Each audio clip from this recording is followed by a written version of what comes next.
Dante's View is 13 miles up Dante's View Road.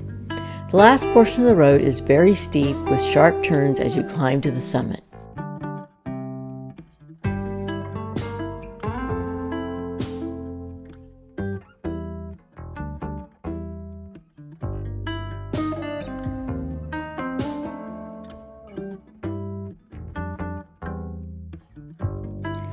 Dante's View will give you a bird's eye view of Badwater Basin.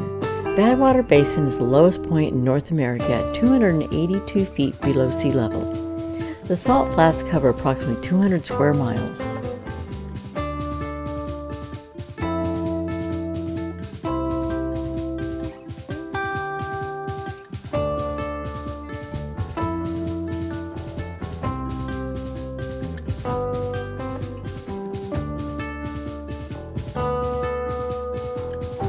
Dante's View is located on the spine of the Black Mountains, and you will be able to hike on the trails on both sides of the parking lot.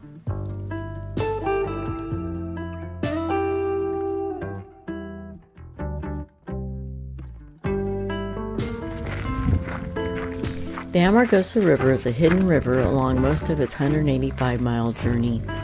It drains a high desert region of Amargosa Valley into the Mojave Desert and finally into Death Valley, where it disappears into an underground aquifer. A storyboard at Dante's View talks about the hidden river, also known as the hide-and-seek river.